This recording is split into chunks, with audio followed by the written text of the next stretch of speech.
उत्तर प्रदेश में government job की तैयारी करने वाले सभी भाई बहनों का स्वागत करता है द मास्टर, आपका अपना यूट्यूब चैनल। तो भैया, उत्तर प्रदेश में यदि आप गवर्नमेंट जॉब की तैयारी कर रहे हैं तो उसके बहुत बुरे हालात हैं। भर्ती का इंतजार करते हुए बूढ़े हो रहे हैं हजारों बेरोजगार। इस पर हम लोग चर्चा करेंगे। यानी कि ये ऐसा मुद्दा है जिसको बताने और समझाने में भी तकलीफ होती है। यहाँ पर बहुत सारी ऐसी भर्तियाँ हैं जो लटकी हुई हैं और 4 साल 5 साल 6 साल से किसी किसी विभाग में तो भर्ती ही नहीं आई है। जैसे हम प्राथमिक शिक्षक भर्ती की बात करें तो 2018 में आपका टेट का पेपर हुआ था और 2019 में जो है प्राथमिक शिक्षक भर्ती हुई थी। 69,000 शिक्षक भर्ती थी। लगभग 5 साल 6 साल बीत गए हैं, अभी तक कोई भर्ती नहीं आई है। यही 69,000 भर्ती थी जिसमें किस्मत की वजह से मेरा सिलेक्शन हो गया। किस्मत इसलिए कह रहे हैं क्योंकि किस्मत थी, इसलिए सही समय पर 69,000 भर्ती आ गई। किस्मत खराब होती तो वो भी भर्ती ना आती। और माध्यमिक की बात करें तो भैया, माध्यमिक में कोरोना से पहले तो कुछ हो ही नहीं रहा था। कोरोना के बाद 2022 में जो है लगभग 4,000 पदों के लिए भर्ती आई थी, जिसकी भर्ती प्रक्रिया अभी तक लटकी हुई है। और यहाँ पर पेपर लीक की जो बात हो रही है, ये पुलिस भर्ती जिसमें लगभग 50 लाख बच्चों ने पेपर दिया था और आरओ एआरओ भर्ती का पेपर लीक हो चुका है। लगभग 2 बड़ी परीक्षाओं का पेपर लीक हुआ है, एक फरवरी में एक मार्च में, यानी 2 महीने के अंदर 2 बड़ी भर्तियों के पेपर लीक हुए हैं।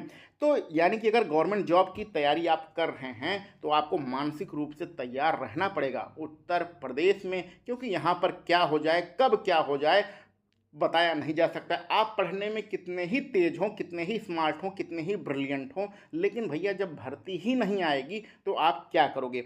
चलिए खबर को हम लोग डिटेल में पढ़ते हैं और देखते हैं क्या होता है। जो बेरोजगार हमारे भाई बहनों के दुख दर्द और पीड़ा को समझने की कोशिश करते हैं। तो यहाँ पर जैसे कि लिखा गया है, सरकारी नौकरी पाने की चाहत में पूरे प्रदेश से प्रयागराज आने वाले ये जो आप भीड़ देख रहे हैं, ये धरना प्रदर्शन हो रहा है भर्ती निकालने के लिए। ठीक है, आरओ एआरओ का दोबारा पेपर देने के लिए मांग की जा रही है। इसी प्रकार प्राथमिक शिक्षक भर्ती निकालने के लिए भी धरना प्रदर्शन हो रहा है और माध्यमिक वाली जो लटकी हुई है भर्ती, उसको पेपर कराने की और नई भर्ती निकालने का भी धरना प्रदर्शन हो रहा है। तो बेरोजगार जो हमारे भाई बहन हैं, उनका आधा समय तो धरना प्रदर्शन में ही बीतता है और जो शाम का समय बचता है उसमें बेचारे जाकर घर पर थोड़ा थोड़ा बहुत पढ़ लेते हैं। तो ये पूरी आपकी कहानी है। पेपर लीक के बारे में आपको बता दिया गया है कि पेपर लीक में सिपाही भर्ती और आरओ एआरओ के बहुत बुरे हालात हैं और प्राथमिक में 2018 से यहाँ पर कोई भर्ती नहीं आई है। आगे बढ़ें, देखिए अब आयोग की बात करते हैं। जो नया आयोग बनाया गया है, उत्तर प्रदेश शिक्षा सेवा चयन आयोग, इसका जो पहली बार काम किया गया था, पहली बैठक हुई थी 2017 में। अगर 17 से 24 जोड़ें तो 7 साल हो गए हैं। 7 साल में इन्होंने सिर्फ क्या बनाया है, आयोग बनाया है। इस आयोग ने अभी काम करना प्रारंभ नहीं किया है। इसकी बैठक हो चुकी है, अस्थायी अध्यक्ष बन चुके हैं, जो है आपके सदस्यों का चयन हो चुका है, लेकिन अभी तक इसने कोई भी काम नहीं किया है। 7 साल तो लग गए भैया इस आयोग को बनाने में। अब आगे ये क्या काम करेगा, कैसे काम करेगा, ये भगवान जाने। बहुत सारी खबरें निकल के आ रही हैं, लेकिन उनके बारे में यहाँ पर बात करने से कोई फ़ायदा नहीं है। यहाँ पर देखते हैं हम लोग प्राथमिक शिक्षक भर्ती की अगर बात करें तो प्राथमिक शिक्षक भर्ती में यहाँ पर देखिए, इस आयोग के माध्यम से बेसिक शिक्षा परिषद में 1.5 लाख से अधिक स्कूलों में, बेसिक यानी कि जो प्राइमरी स्कूल हैं, 1.5 लाख से अधिक स्कूलों में 4,500 से अधिक सहायता प्राप्त माध्यमिक विद्यालयों में शिक्षकों से लेकर प्रधानाध्यापक तक, और इसके अलावा संस्कृत जो महाविद्यालय हैं जिसमें 331 महाविद्यालय हैं, असिस्टेंट प्रोफेसर और प्राचार्य आदि के बहुत ज़्यादा मात्रा में पद रिक्त हैं। जैसा कि यहाँ पर अगर हम 1 मिनट प्राइमरी की बात करें तो प्राइमरी के बारे में ये लिखा गया है। प्राइमरी के बारे में ये लिखा गया है कि 2020 में सुप्रीम कोर्ट में उत्तर प्रदेश सरकार ने माना था कि भैया हमारे पास 51,112 पद खाली हैं, लेकिन भर्ती नहीं आई। और अब ये बताया जा रहा है कि जो भर्ती आएगी वो लगभग 25,000 पदों के लिए आएगी। अभी क्या कन्फर्म है, कुछ क्लियर नहीं है। ये 25,000 जो पद बोल रहे हैं, ये जो खबरें निकल के आ रही हैं वहाँ से हम बता रहे हैं, लेकिन ये भी कन्फर्म नहीं है। ये आएगा नहीं आएगा ये भी हमारा कन्फर्म नहीं है। तो ये प्राथमिक के इतने बुरे हालात चल रहे हैं। प्राथमिक शिक्षक भर्ती के ये जो बुरे हालात चल रहे हैं। उसके अलावा यहाँ पर एक भर्ती के बारे में और लिखा गया है जो फंसी हुई है भर्ती 2021 में आई थी। 2021 में क्या था, 3049 पदों के लिए जूनियर हाई स्कूलों में प्रधानाध्यापक और सहायक अध्यापक के 1894 पदों के लिए भर्ती आई थी, जिसमें लगभग 3 साल पूरे होने वाले हैं। 2021 की भर्ती है, 2024 चल रहा है, आधा 2024 खत्म भी हो गया है, लेकिन ये भर्ती कंप्लीट नहीं हो पाई है। ये भर्ती अभी भी कोर्ट में फंसी हुई है।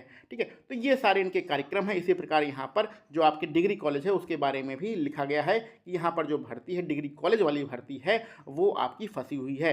ये डिग्री कॉलेज के बारे में स्पष्ट रूप से यहाँ पर बताया गया है। तो एक एक विभाग के बारे में यहाँ पर लिखा गया है। जो संस्कृत महाविद्यालय है उसमें भी कोई भर्ती नहीं हो रही है, उसके बारे में भी यहाँ पर डिटेल में लिखा गया है।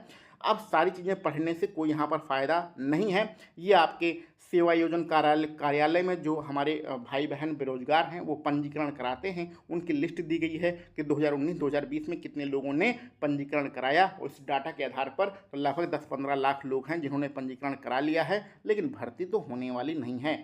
यहाँ पर देखते हैं किस विभाग में कब आखिरी बार भर्ती हुई है। आपको पता है प्राथमिक में, यानी कि जो हमारे प्राइमरी टीचर होते हैं उनमें 2018 में आखिरी भर्ती आई थी। सहायक अध्यापक राजकीय विद्यालय जो आपका GIC होता है 2018 में भर्ती। प्रवक्ता के लिए 2020 में, असिस्टेंट प्रोफेसर जो डिग्री कॉलेज में होते हैं 2020 में आई थी। खंड शिक्षा अधिकारी की जो भर्ती है 2019 में आई थी।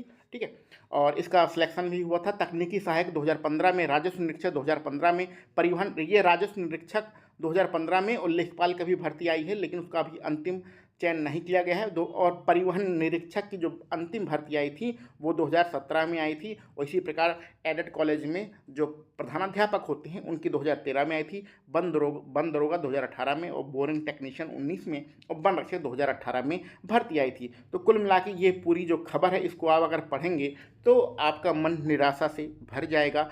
हम लोग पढ़ें तो कितना पढ़ें, जब इंसान पढ़ने बैठता है, कोई बच्चा पढ़ने बैठता है तो उसके अंदर एक मोटिवेशन होता है कि चलो हमारा 1 महीने बाद पेपर है, 2 महीने बाद पेपर है, हम इसकी तैयारी करेंगे। पिछली बार मेरिट अगर 100 नंबरों में पिछली बार मेरिट 80 नंबर गई थी, तो इस बार हम 85 नंबर लाने की कोशिश करेंगे। ये कुछ ऐसे मोटिवेशन होते हैं जो बच्चों को पढ़ने के लिए प्रेरित करते हैं। लेकिन यहाँ पर तो कोई मोटिवेशन ही नहीं है। चाहे आपका प्राइमरी हो, चाहे आपका पुलिस भर्ती हो, चाहे आपका डिग्री कॉलेज की भर्ती हो, चाहे संस्कृत महाविद्यालय की भर्ती हो, चाहे UP SSSC हो, कोई भी डिपार्टमेंट हो, चाहे आपका RO ARO हो, कोई भी डिपार्टमेंट हो, सबके हालत इस समय बहुत ही बुरे चल रहे हैं। इस पर क्या किया जाए, क्या कहा जाए, कुछ समझ में नहीं आ रहा है। तो चलिए क्या ही किया जा सकता है। उत्तर प्रदेश सरकार है, धीरे धीरे अपनी सारी हो सकता है व्यवस्थाएं सुधारने का काम भी करे। जिस प्रकार उत्तर प्रदेश लोक सेवा आयोग अपनी सारी व्यवस्था को चुस्त दुरुस्त करने की कोशिश कर रहा है। RO ARO पेपर जो लीक हुआ था उसमें बहुत ज़्यादा बदनामी हुई, उसके कारण उसका परीक्षा कैलेंडर ही डगमगा गया है, लेकिन अपनी भर्तियों को दोबारा से सही करने की कोशिश कर रहा है। और उत्तर प्रदेश में प्राथमिक शिक्षक भर्ती भी आने की उम्मीद है साल के अंत तक, लेकिन ये कब तक पूरा होगा इसका कुछ बताया नहीं जा सकता है। आ जाएगा तो बहुत अच्छी बात है। तो ये एक निराशाजनक खबर है जो कि अखबार में छपी थी। इसके माध्यम से आप लोगों से हम जुड़ना चाहते थे और अपनी तकलीफ़, अपनी पीड़ा को व्यक्त करना चाहते थे। उम्मीद है आप सभी लोग इस तकलीफ़ से गुजर रहे होंगे, लेकिन भैया हिम्मत बिल्कुल भी नहीं हारना है। 2019 में जब मेरा पेपर हुआ था प्राथमिक शिक्षक भर्ती वाला, उससे पहले भी बहुत ज़्यादा निराशाजनक माहौल था। हम भी बहुत ज़्यादा निराश हो चुके थे। अन्य भर्तियों में कहीं पर सिलेक्शन नहीं हो रहा था, कहीं पर पेपर आउट हो जाते थे। तो लेकिन क्या करें, किस्मत साथ देती है। तो 2019 का विज्ञापन आया, बहुत बड़ी भर्ती थी, उसमें सिलेक्शन हुआ। सिलेक्शन होने के बाद सहायक अध्यापक के रूप में आज हम काम कर रहे हैं। इसी प्रकार आप लोग भी हिम्मत मत हारिएगा। अच्छा, 2019 में जो हमारे साथी थे जो हमें छोड़कर चले गए कि मतलब हम तो लखनऊ में डटे रहे कि नहीं भैया हमें सरकारी नौकरी चाहिए, हमें कुछ करना नहीं है, तो हम तो डटे रहे। तो 2019 का पेपर हमने क्वालिफाई कर लिया, लेकिन कुछ छोड़ के चले गए कि मतलब कुछ लोग प्राइवेट ट्यूशन पढ़ाने लगे, उन्होंने प्राइवेट कोचिंग खोल ली, कोई प्राइवेट कंपनी में नौकरी करने लगा। ऐसे हमारे मित्र जो कंपटीशन से दूर चले गए वो 2019 की जो प्राथमिक शिक्षक भर्ती आई थी उसको पास नहीं कर पाए, क्योंकि उनके पढ़ने का क्रम टूट गया था। तो आप लोग अपने पढ़ने का क्रम मत तोड़िएगा।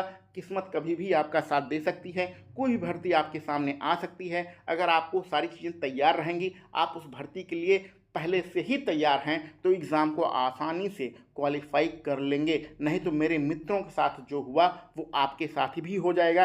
कोई 2 नंबर से फेल हुआ, कोई 5 नंबर से फेल हुआ, और 2 नंबर 5 नंबर से फेल होने की वजह से आज भी वो लोग होम ट्यूशन पढ़ा रहे हैं, किसी प्राइवेट कोचिंग में जाके पढ़ा रहे हैं, अथवा कहीं 25-30 हज़ार 40 हज़ार की प्राइवेट नौकरी कर रहे हैं। ऐसा नहीं कि वो लोग रुपया नहीं कमा रहे हैं, कमा रहे हैं, लेकिन गवर्नमेंट जॉब जो उन्हें मिलनी चाहिए थी, जिसके लिए वो योग्य थे, लेकिन अपनी तैयारी को बीच में छोड़कर, हताश होकर, निराश होकर तैयारी को छोड़ दिया और जाके कुछ ना कुछ करने लगे, इधर उधर अपना दिमाग लगा लिया, वो लोग आज गवर्नमेंट जॉब में नहीं हैं। तो कहने का मतलब, अगर आप अपनी तैयारी कर रहे हैं, गवर्नमेंट जॉब की तैयारी कर रहे हैं, तो भैया इधर उधर अपना दिमाग बिल्कुल भी मत लगाइए। कभी भी आपका सिलेक्शन हो सकता है, आपकी जॉब आएगी, यानी कि जो भर्ती आएगी, तो तैयारी अगर रहेगी तो आपका सिलेक्शन हो जाएगा। इसको छोड़कर भागने के बारे में कभी भी मत सोचिएगा। तो ये सारी चीज़ें हैं, आप बाकी की आप सभी लोग सारी चीज़ें समझ ही रहे हैं। तो ठीक है, अब इस पे क्या ही कहा जाए। बाकी आपका जो भी विचार हो, जो भी राय हो, कमेंट बॉक्स में ज़रूर बताइएगा। चलिए मिलते हैं हम लोग अगले वीडियो लेक्चर में। आप सभी लोगों को वीडियो देखने के लिए बहुत बहुत धन्यवाद।